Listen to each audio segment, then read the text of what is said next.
والسلام على سيدنا محمد وعلى آله وصحبه أجمعين ومن تبعهم بإحسان إلى يوم الدين. أما بعد، فأعوذ بالله من الشيطان الرجيم. بسم الله الرحمن الرحيم. إنا أنزلناه قرآنا عربيا لعلكم تعقلون.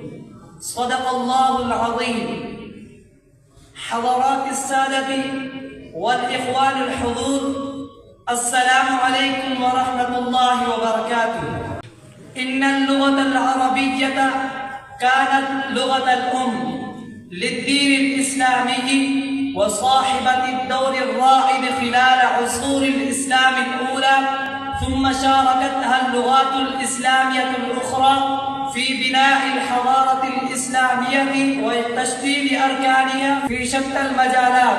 وكان من الطبيعي خلال ذلك أن تتأثر تلك اللغات باللغة العربية وتؤثر فيها، وأن يتشابه المصطلح اللغوي نتيجة للأرضية المشتركة والتوحد في المفاهيم. وعلى مر العصور ونتيجة للتلاقح الثقافي النشط بين مختلف الشعوب، أصبح كثير من الكلمات والمصطلحات يشكل بناء مشتركا للمفاهيم والقيم الثقافية المشتركة لهذه الشعوب. يحلو لي أن أقف بين أيديكم هذه الأمسية لأتحدث إليكم عن أهمية اللغة العربية وما أثنى الله تعالى عليها من عناية وقداسة حيث اختارها لتكون أداة لدعوته ووسيلة للتعبير عن كلامه وكلام رسوله.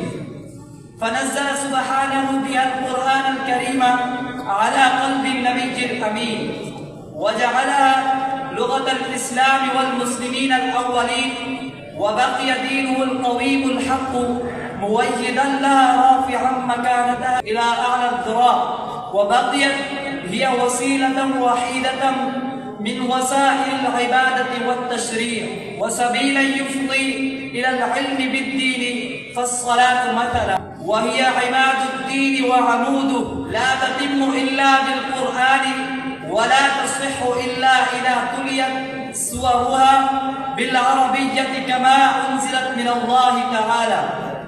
فازدادت العناية وعظمت الرعاية بهذا التكريم الرباني الجليل، ولولاه لكانت العربية كواحدة من مئات اللغات المنتشرة في مشارق الأرض ومغاربها، بل لولا القرآن لأصبحت نسيا منسيا منذ أمد بعيد.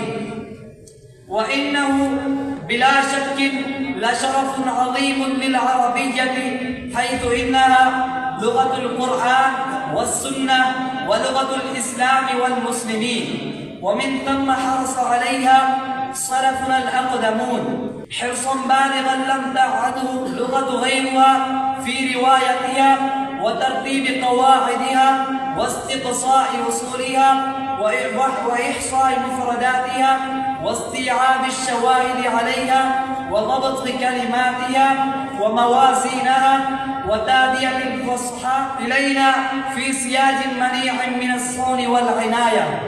فهذه اللغة أيها السادة الأكارم ما بقيت وما نضجت وما استمرت إلا كحسنة من حسنات الإسلام، ولقد خلق عليها الإسلام من إعجازه ونفح عليها القرآن من نفحاته.